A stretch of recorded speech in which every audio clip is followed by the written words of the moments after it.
আজকের লেকচারে আমরা শুরু করব বেলাডিস অ্যানোমালি কনসেপ্টটাকে আমরা আজকের লেকচারে আমরা ডিসকাস করব। এর আগের লেকচারে অলরেডি আমরা ফিফো পেজ রিপ্লেসমেন্ট অ্যালগরিদমটা দেখে নিয়েছি। যারা এখনো বেসিক আন্ডারস্ট্যান্ডিং নেই ফিফো কিভাবে কাজ করে, পেজ রিপ্লেসমেন্ট অ্যালগরিদম কাকে বলে, এগুলো অলরেডি কিন্তু আমাদের প্লেলিস্টে চলে এসেছে। আমি এই ভিডিওর আই বাটনে তোমাদের লিঙ্ক প্রোভাইড করে দেবো, তোমরা সিকুয়েন্সিয়ালি কনসেপ্টগুলোকে গ্রিপ আপ করতে পারো। আর ফিফোটা যদি তোমরা না জানো পেজ রিপ্লেসমেন্ট অ্যালগরিদম, তোমরা কিন্তু এই সমস্যাটা বুঝতেই পারবে না। কারণ কি আমি লাস্ট লেকচারেও বলেছিলাম ফিফোর একটা প্রবলেম রয়েছে, সেই প্রবলেমটাই বেলাডিস বলে একটি সায়েন্টিস্ট এই প্রবলেমটাকে খুঁজে বার করে, আর সেটা নিয়েই কিন্তু আমরা কথা বলবো। আর এই টপিকটা কিন্তু ইউনিভার্সিটি পয়েন্টের জন্য কিন্তু খুবই ইম্পর্টেন্ট, এবং এরকম প্রশ্ন কিন্তু তোমাদের ইউনিভার্সিটি লেভেলে কিন্তু দিতেই পারে। তো কি বলছে ফিফো যে বেলাডিস অ্যানোমালি যে প্রবলেমটা রয়েছে ফিফোর মধ্যে বলতে পারো। দেখো আমরা বেসিক একটা কথা লাস্ট লেকচারে দেখেছিলাম, যদি আমরা নাম্বার অফ ফ্রেমস বাড়িয়ে দিই তাহলে আমাদের যে পেজ রিপ্লেস মানে পেজ ফল্টটা অনেকটা কমে যাবে, বলতে পারো আমাদের হিট রেশিও অনেক বেড়ে যাবে, মিস রেশিও কমে যাবে। এটা কিন্তু আমরা এর আগের লেকচারে অলরেডি বলেছিলাম, যদি নাম্বার অফ ফ্রেমস যদি বাড়াতে থাকি আমাদের কিন্তু পেজ ফল্ট কমে গেলে আমাদের মিসও কমে যাবে, মানে যে মিস হচ্ছে এটাকেই বলা হয় page fault one kind of. তো মিসও কমে যাবে আর আমাদের হিট রেশিও বেড়ে যাবে।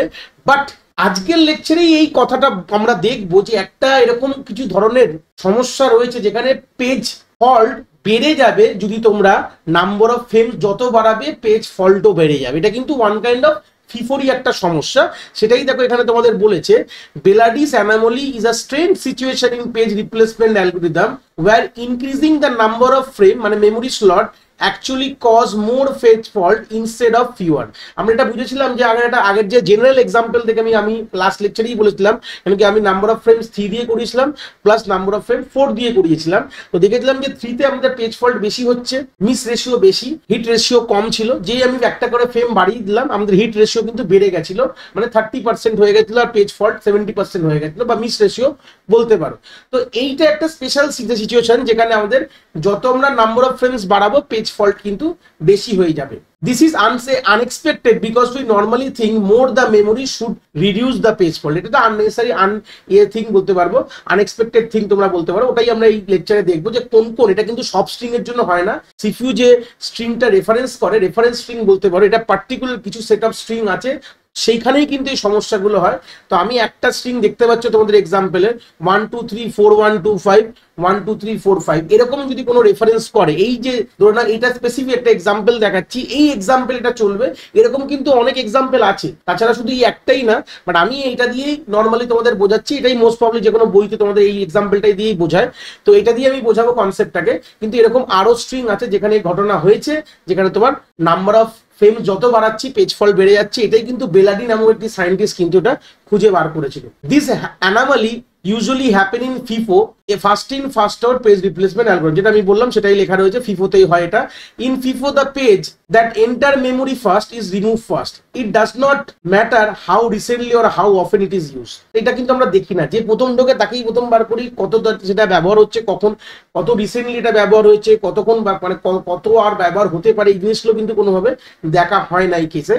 Sometimes this led to a poor decision and more page fault even when the more memory is available। মানে এটা মোর মেমোরি অ্যাভেলেবল থাকলেও কিন্তু এখানে পেজ ফল্ট কিন্তু আমাদের অনেক বেশি হয়ে যাচ্ছে যত এটা যেন ডিসিশনটা আমরা পুরো নিচ্ছি। তো সেটাই আমরা এখান থেকে দেখবো। এক্সাম্পল এটাই রয়েছে, আমরা 3টে ফ্রেম দিয়ে যখন দেখবো পেজ ফল্ট পাবো হচ্ছে 9টা, আর 4টে ফ্রেম দিয়ে দেখলে আমরা পেজ ফল্ট পাবো 10টা। তাহলে এখান থেকে কি বুঝতে পারছো যে আমাদের একটা রেফারেন্স স্ট্রিং এ যখন আমি পেজ বাড়াই মানে ফ্রেম যখন বাড়াই তখন কিন্তু পেজ ফল্ট কমা উচিত ছিল, কিন্তু পেজ ফল্ট কিন্তু এখানে অনেকটা বেড়ে যাচ্ছে। সেটাই কিন্তু আমরা এই দুটোতে আমরা প্রমাণ করে দেখবো। জিনিসটা এটা বললাম সেই কথাটা প্রমাণ করে দেখবো। আর ফ্রেম সাইজ যে কথাটা লেখা আছে এটা মানে কিন্তু নাম্বার অফ ফ্রেম, বারবার আমি লাস্ট লেকচারেও বলেছিলাম, আগামী লেকচারেও আমি বলবো। এটা ফ্রেম সাইজ যেটা বলা আছে পরীক্ষা হতে বলে দিতে পারে, নাম্বার অফ ফ্রেম কিন্তু বলে দিতে পারে। ওই সাইজটা ভাববে না, মানে একটা ফ্রেমের কত সাইজ 2 বাইট 3 বাইট এরকম ব্যাপার না, এটা হচ্ছে কতগুলো ফ্রেম রয়েছে। তো সেই সূত্রে এখানে আমি করে দিই F0 F1 F2। যারা লাস্ট লেকচার দেখে এসছো মোটামুটি তাদের একদম ওয়াও ক্লিয়ার থাকবে, এগুলো কোনো অসুবিধা হওয়ার বিষয় নেই। এরকম ভাবে তোমরা ফ্রেমের নাম্বারিং গুলো করে দেবে। এবার তোমরা দেখে দেখে স্ট্রিংটাকে রেফারেন্স করো। 1 তো পাওনি, তো প্রথমেই তো আমাদের কিছু খালি ছিল বলে কিছু পাওয়া যায়নি। তাহলে 1 যখনই আমার রেফারেন্স করেছে সিপিইউ তখন আমার ফ্রেম 0তে বসালাম। তো সেই সূত্রে আমার এখানে কি হলো, মিস হয়ে গেছে। তাহলে অবভিয়াসলি 1 ছিল তো 2 কে বসাবো, ফের এখানে মিস হয়েছে। তাহলে 1 2 তো ছিল, 3 কে বসাবো, যেটা খালি জায়গা ছিল সেখানেও কিন্তু আমার মিস হয়েছে। তো এখানে কিন্তু কোনোভাবে আমার ফিফো কিন্তু কাজ করছে না। যখন আমাদের মেমোরি ভরে যায় তখনই কিন্তু এই পেজ রিপ্লেসমেন্ট অ্যালগরিদমের কাজ আসে। তো যখন ফ্রেম খালি থাকে তখন কোনো অসুবিধা নেই, তখন সিম্পলি আমরা এসে বসিয়ে দিই। এইবার যখন 4 এর যখন রেফারেন্সটা করা হয়েছে, তো অলরেডি তো 4 আমার প্রিভিয়াস সেলে একদম দেখতে পাচ্ছ নেই, তো কাকে রিপ্লেস করবে, কে প্রথমে এসেছিল, তো 1 ফার্স্ট এসেছিল, যেটা আমরা এইভাবেই করতাম যে প্রথমে আমরা F0 থেকে রিপ্লেস করব, তারপর আমরা F1 থেকে করব, তারপরে আমরা F2, এই সাইক্লিক অর্ডারে কিন্তু চলতে থাকবে, ঠিক আছে, এইভাবেই চলতে থাকবে। তো F0 থেকে করলাম, তাহলে এখানে 4 চলে আসলো। আর এখানে একটু মার্ক করে রাখবে, তোমরা লাস্ট লেকচারে বলেছিলাম যে এখান থেকে রিপ্লেস করেছো, লাস্ট 2 3 হয়ে গেল। ফের এখানে দেখো 1 পেয়েছো, তাহলে এখানে কি হবে, এটাও মিস কিন্তু হয়ে গেল। ফের 1 পেলে কি হবে, তাকে রিপ্লেস করবে, দেখো 1 তো নেই, তাহলে অবভিয়াসলি এটা মিসই হবে, দেখতেই পাচ্ছ। আর এখানে 2 কে রিপ্লেস করবো, তাহলে 4 1 আমার এখানে 3 হয়ে গেল। তারপর আমি 2 পেয়েছো, 2 তো অ্যাভেলেবেল নেই, তাহলে রিপ্লেস করাতে হবে 3 দিয়ে, দেখো মার্ক করছি 3 দিয়ে রিপ্লেস হবে, তাহলে 4 1 অ্যাজ ইউজুয়াল ছিল, এখানে তোমরা 2 লিখে দেবে, এটাও কিন্তু তোমার মিস হয়ে গেল। এগুলো হচ্ছে সব মিসে চলছে। এইবার দেখে নাও 5 পেয়েছো, তো 5 কাকে রিপ্লেস করবে, আমার 4 কে রিপ্লেস করে দেবে। তো সেই সূত্রে কিন্তু আমাদের প্রথমে ফেম 0 হলো, ফেম 1 হলো, ফেম 2 হয়ে গেল, আবার ফেম 0 থেকে আমাদের রিপ্লেস হবে, তাহলে 5 এখানে 1 এখানে 2, এটা অলরেডি কিন্তু আমরা আগের লেকচারে ডিসকাস করে নিয়েছি বেসগুলো। তো যাই হোক, এবার দেখো এখানে 1 পেয়েছো, তো 1 তো অ্যাভেলেবেল রয়েছে এখানে, তো সেই সূত্রে এটা পেজ হিট হয়ে গেল। তো হিট হয়ে গেলে আমাদের কিছু করবো না, অ্যাজ ইউজুয়াল এখানে লিখে দেবো, লিখে দিয়েছি। এবার আমরা 2 পেয়েছি, 2 তেও কিন্তু দেখো আমার পেজ হিট, 2 কিন্তু অ্যাভেলেবেল রয়েছে। আমি সার্কেল করছি, তোমরা সার্কেল করবে না, বোঝানোর জন্য বলছি, যেহেতু আমার মাউস পয়েন্টার তোমরা দেখতে পাচ্ছ না বলে আমি এটা বোঝানোর জন্য বললাম, না সার্কেল কিন্তু করবে না, আমি মুছে দিলাম, নাহলে কিন্তু সার্কেল করলে ভুল, জাস্ট বোঝানোর জন্য বললাম যে অলরেডি আছে বলে এটাকে বলে পেজ হিট হয়েছে, আমি হিট লিখলাম। এবার দেখো 3 পেয়েছি, তো 3 পাওয়া মানে কোনটাকে রিপ্লেস করব, লাস্ট কাকে রিপ্লেস করেছিলাম, দেখো ফ্রেম 0 থেকে রিপ্লেস লাস্ট হয়েছিল, আমি সার্কেল করে দেখালাম। এবার তাহলে কোথাকে রিপ্লেস করব আমি, এবার আমি আমি একে রিপ্লেস করবো, মানে ফেম 1 কে রিপ্লেস করবো, তাহলে 5 এখানে 3 এখানে 2 কিন্তু থাকবেই, তাহলে এটা মিস হয়ে গেল, ঠিক আছে। নেক্সট আমি 4 পেয়েছি, তো 4 কাকে রিপ্লেস হবে, 4 তো অ্যাভেলেবেল নেই, তাই জন্য আমি অলরেডি ফেম 1 থেকে রিপ্লেস করেছিলাম, এবার ফেম 2 থেকে রিপ্লেস করবো, তাহলে 5 3 অ্যাজ ইউজুয়াল থাকবে, আর এখানে কি হয়ে যাবে, 4 হয়ে যাবে, হয়ে গেল, এটাও কিন্তু আমার মিস হয়ে গেছে। এবার দেখো ফের 5 পাওয়া গেছে, তো 5 তো অ্যাভেলেবেল রয়েছে এখানে দেখতে পাচ্ছ, তো সেই সূত্রে এটা হিট বলবে, আর অ্যাজ ইউজুয়াল কিন্তু লিখে দেবে। তার টোটাল তোমরা দেখতে পাচ্ছ কতগুলো পেজ ফল্ট হয়েছে, দেখো সার্কেল করে বলে দিচ্ছি, 1টা 2টো 3টে 4টে 5টা 6টা 7টা 8টা 9টা 10টা আমাদের পেজ ফল্ট উইথ দ্য ফেম 3 তে হয়েছে। এই সরি, আমি 9টা হয়েছে, কারণ কি আমি লাস্টেরটা হিট ছিল, আমি ওটা লিখে দিয়েছি, মানে মার্ক করে দিয়েছি। তাহলে পেজ ফল্ট যদি বলা হয় বা মিস রেশিও যাই বলতে পারো, এখানে পেজ ফল্ট কিন্তু আমাদের 9খানা হয়েছে। যখন ফেম 3টে ছিল তখন পেজ ফল্ট 9। এবার দেখো এটাকেই যখন আমি 4 দিয়ে করলেই তোমরা বুঝে যাবে, তাহলে একটু তাড়াতাড়ি করছি। 1 হলো, এখানে 1 2 হলো, এগুলো সবই কিন্তু মিস হবে।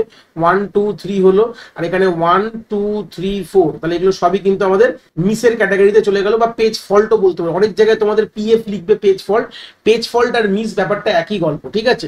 এবার দেখো যেই আমি এখানে 1 পেয়েছি, 1টা অ্যাভেলেবেল রয়েছে এখানে, তাই জন্য এটাকে পেজ হিট হয়ে গেল। আমি এখানে এইচ লিখে ফেললাম, আর এখানে কি করব, এই যে 1 এ যে সার্কেল করেছি এটাকে মুছে দাও, ঠিক আছে। এবার দেখো আমি এখানে 2 পাচ্ছি, যেই এখানে 2 পেয়েছো তুমি, তাহলে কি হবে, 2 তো অলরেডি এখানে অ্যাভেলেবেল আছে, তার প্রিভিয়াস আমি যখন স্লট দেখলাম, তাহলে 1 2 3 অ্যাজ ইউজুয়াল লিখে দিলাম, তার মানে এটাও কিন্তু আমার হিট হয়ে গেছে। জিনিসটাকে একটু মুছে দিতে হবে, না রাখলে হবে না। এবার আমি দেখো আমি এখানে 5 এসে আমার সিপিইউ রেফারেন্স করেছে, এবার 5টা কাকে বসাবো, দেখো এখনো তো কেউ রিপ্লেসই হয়নি, বারবার হিটই হচ্ছিল, রিপ্লেস হয়নি, তাহলে অবভিয়াসলি আমার ফ্রেম নাম্বার 0 থেকে আমি রিপ্লেস করবো, তাহলে 1 কে রিপ্লেস করে এখানে 5 হয়ে গেল, এখানে 2 এখানে 3 এখানে 4, এটা কিন্তু আমার কি হয়েছে, এখানে হিটটাকে এইচটাকে ভালো করে লিখছি, নাহলে পরে আবার গন্ডগোল হয়ে যাবে, এটা কিন্তু তোমার মিস হয়ে গেছে। এবার দেখো 1 পেয়েছো, তো 1 পেলে কাকে রিপ্লেস করবে, দেখো তাহলে যে আমাদের F0 দিয়ে করেছো, এবার কি দিয়ে করবে, F1 দিয়ে করবে, এইভাবে চলবে। তারপরে কি দিয়ে করবে, F2 দিয়ে করবে, তারপর কি দিয়ে করবে, F3 দিয়ে করবে, তারপর আবার F0, এইভাবে সার্কুলারলি চলতে থাকবে। তো সেই সূত্রে গেলে এখানে আমরা F1 দিয়ে রিপ্লেস করবো, তাহলে 5 অ্যাজ ইউজুয়াল থাকলো, 1 থাকলো, 3 4, এটাও কিন্তু তোমার কি হয়েছে, মিস হয়ে গেছে, ভালো কথা। সেম এর পরে 2 এসছে, তো 2 তো এখানে অ্যাভেলেবেল নেই, তাহলে রিপ্লেস করবো আমরা ফেম 2 থেকে। দেখো 1 2 হয়ে গেছে, 0 হয়ে গেছে, 1 হয়ে যাবে, 2 থেকে করলাম, মানে ফেম নাম্বার 2 থেকে রিপ্লেস করবো, ওটাকেই রিপ্লেস করবো যা আছে, তাহলে ও বাকিগুলো অ্যাজ ইউজুয়াল লিখবো, আর এখানে তোমার 2 এখানে তোমার 4 হয়ে গেল, এটাও কিন্তু তোমার মিস হয়ে গেল। এবার দেখো 3 এসছে, তো 3 কাকে রিপ্লেস করবে, একে রিপ্লেস করবে, নিশ্চয়ই তো প্রথমত তো মিস হয়ে গেছে, এখানে অ্যাভেলেবেল নেই, তো সেই সূত্রে আমরা ফেম নাম্বার 3 দিয়ে রিপ্লেস করবো, তাহলে 5 হয়ে গেল, 1 হয়ে গেল, 2 হয়ে গেল, আর এখানে 3 হয়ে গেল, ভালো কথা। এরপর দেখো 4 এসছে, তো 4 কাকে রিপ্লেস করবে, অবভিয়াসলি এটা মিস হয়ে গেছে, অ্যাভেলেবেল নেই, তাহলে আমরা ফেম নাম্বার আবার দেখো শুরু থেকে 1 2 3 হয়ে গেল, দেখো এটা 1 দিয়ে 2 থেকে 3 হয়ে গেল, আবার আমরা 1 থেকে শুরু করছি, এই হচ্ছে ব্যাপার, মানে 0 থেকে শুরু করছি। 1 তো না, 0 দিয়ে শুরু, সবসময় F0 দিয়ে আমরা কাউন্ট করি, এটা নিয়মই হচ্ছে আমাদের কম্পিউটারে 0 থেকে শুরু করা। এটা 4 হয়ে গেল, এটা 1, আর বাকি তো অ্যাজ ইউজুয়াল লিখে দেবে। এবার দেখো ফের 5 এসছে, 5 তো অ্যাভেলেবেল নেই, তাই সেই সূত্রে আমরা তারপরে F1 থেকে রিপ্লেস করবো, মানে F1 ফ্রেম থেকে রিপ্লেস হবে, তাহলে এখানে 5 হয়ে গেল, 2 হয়ে গেল, 3 হয়ে গেল, এখানে মিস হয়ে গেল। তাহলে আলটিমেটলি কতগুলো মিস যদি আমি হিসাব করে গুনে দেখি, দেখো 1 2 3 4, আর এখানে দুটোই হিট হয়েছে মাত্র, 5 6 7 8 9 10, যেটা আমি বললাম সেটাই কিন্তু এটা গল্প হলো, করেও দেখালাম যেখানে পেজ ফল্ট কিন্তু 10। তাহলে এখান থেকেই এটা সমস্যাটা হলো। এটা কিন্তু সব স্ট্রিং এর জন্য হয় না, এটা স্পেসিফিক কিছু সেট অফ স্ট্রিং তাদের জন্য কিন্তু এই সমস্যাটা হয়।